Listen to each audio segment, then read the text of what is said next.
jarama mama sow jarama machallah jisitum hayram ujitum inchallah weli fayida rasul sallah sallam kala ko waɗa makko ɓeydo welka so jarama ɓeydo welka so yewta ɓeydo welka sa nanimo ɓeydo welka sa sibinamo ɓeydo welka ɗum noon fof makko welga inchallahu taala yo Allah waɗan moƴƴere soba rasul sallah sallam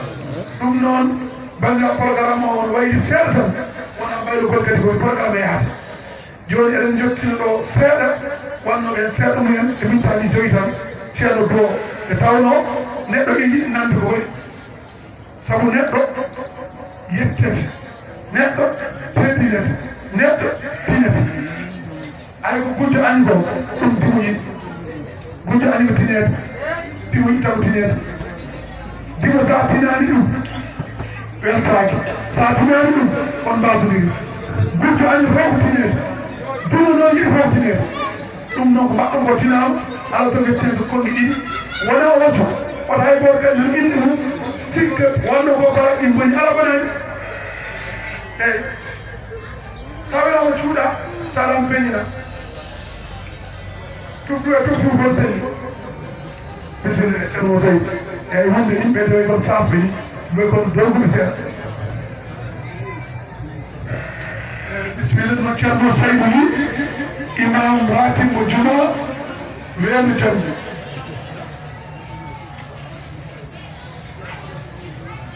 o wi o salmani bandiraɓe pop sinɗi imam ɗo titaka biñana weedu jamdi nde jottani kamɓe ceerno mum Seydou liɗo tuggo oɗo wiɗi weddano kongi tan e ceerno nena dawa bogge jottani tuuti ay kamɓe ɗiɗɗo stindu wa kaldan neɗɗo moƴƴo no feewi neɗɗo moƴƴo jogi tan neena defuɗoɓe xamal ndemmude kilifa ɗum ceerno Amadou Sow nit ku baax la kilifa ku baax la góoru yàlla la neɗɗo ngannduɗaa jankini nit la boo xamante ne dafa suufee boppam o aɗa rokkimo geɗal manngal yàlla may na ko cër bu réeréeré ci wàllu yàlla o woni les kadi geɗal ngal maanaam moomu nekk ci rôle cër boobu nelaɗo no yiɗi neɗɗo dañi geɗal manngal rasul sallah sallam ne nit amee cër bu rëy aɗa yurmimo dañɗo fodde o yurmimo dañɗo hodde maanaam mu yërëm sa am cër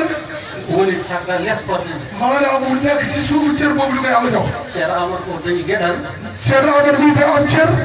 woni e les geɗal mu nekk ci rôle cër boobu nekkul ci kaw ci suuf la ne am ceerno Amadou oɗo ceerno Amadou mii minen jangguide makko minen ceerno mo jangi o neene sëñ bu ko jàngal on min jangi neene foofu lañ jangge ñoom ñi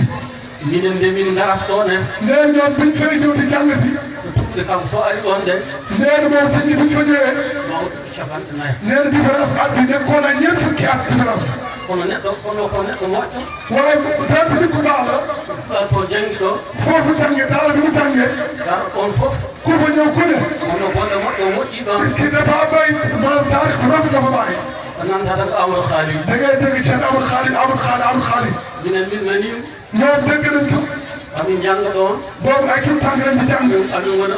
fodde ɗuɓɓi nogas bi nekk nañ fa ñaar fukki at min jeyanima te xam nga ko dañ koy dégg boobu ngi Dakar yi Fuuta golle makko moƴƴi ɗo waaye lim daan def ci daara ji ci lu baax bokk lañ daan dégg ceerno mbo jangi o nene ceerno bi mu jàngee gonɗi pumɗe puɗe nayi ndemo dafa daara yi nekk ay ñeenti daara premier ngal dam premier daara ngal ɗon hen daara boobu o ɗum ko daña hen wax dëgg yàlla am na lu ci sëñ bi jàngale lu am résultat deuxième duɗal ngal ñaareelu daara bi kamɓe goni Amadou ñoom mooy deuxième génération bi on ceernajo sëñ bi on de ngertaki foofu la am mbégte ak kontaan si jàngale ke toppito Amadou Khalid maanaam si génération ceerno Amadou Khalid bi on watti so jangi foofu la di groupe ko baax musan jàng so saggi maanaam bu gagee o dañi caggi mu am ñu ko gàgganti ɗum ko kamɓe tamaɓe maanaam seen génération ñum ceerno Amadou oɗo ceerno Amadou ni ceerno Yero Diaya ak ceerno Yero Diaya sa naati ɗo Alaji Seydou Kellel tan o ɗum jeeti dawa ceerno Alaji Seydou annana haale ma fof nga dégg seen wax ay ono bonne moƴƴe ma puisque dañ fa def lu baax moon ay taalibe yi dogu lañ e tinnare maɓɓe ak seen góorgóorlu min mi anda mum de ceerno Amadou wawi haal moom xam na ndax si siñ bi mën na wax sax donc Thierno Amadou wonta tawi Harouna Saydou Ibrahima Hamid bismo mbiɗa ande Thierno Ibrahima Hamid Thierno Amadou Saydou yaay mo am ay moromo nayi o haalata booba dawal wax ko les maɓɓe toon woni seeɗo ɓe nekk ɗa ɓeni sen taali cikkata ko wawa haalde da ngay yaakaar fi wax sax te kamɓe ɓen ɗo de te ñoom kamɓe ceeru ñoom ñoo maase ter kono ko les maɓɓe toon woni waaye moom dafa ne comme sen taali ɗum kam ɗum ceeɗu mais ɗum taɗaga suufe ko yàlla may nga ɗum tawgo tawgo o Allah ruddigo geɗal mawɓe yàlla may na ko cër o woni mawɗo nekkana mag o woni ganga nekkana borom xam-xam o woni kadi deeɗo ko ana bi nekkana ko makka alquran ɗum ɗon ko ngal ɗon ko mbaɗa ɗon ko mbaɗa ɗon ko ngeen xam ne killen ɗi ngeen boole walla ko ngal ɗon ko mbaɗon ko neɗɗo moƴƴo ngeen xam ne boole yàlla bu baax la to jaari hen caggal bu leen ci arrière o ko ɓeydare tan ma yokku rek sabu Allah wi yàlla nee na haalde hadisul kursi caatul mun si ine li haalino fil ardi nee na am na ay mbokk ci suuf man waalaahu képp koo xamante ne on belaaɗo de ku ne safoo man fakat waawete daa mel ni man mii nga safoo oman aadaahu ku ne noonoo on dañɗoɓe ku ne noonoo fakat aada ayibnin amma daa mel ni man ngay noonu mun yàlla ɓen ngoni ahlul qur'an en ñooñu mooy borom alxuraan yi ɗum seeɗen amode ɓen ñooñu ñooy Ceerno Amadou yi ak Ceerno Alsani omo mbela ɗon kii ki leen neex na Allah ko welama yàlla def ko bëgg ɗum noon kono jaari hen caggal bu leen ci arrière inde hen no feewi am leen ci doole mbaɗen tinnare goto góorgóorlu ci wax ko moƴƴo woni ɗo hen ku baax la eyi mataw kanɗen ɗo to hannde fii la dafa gàttal ha ɗumre waktu bu dul wax ay ngëneelam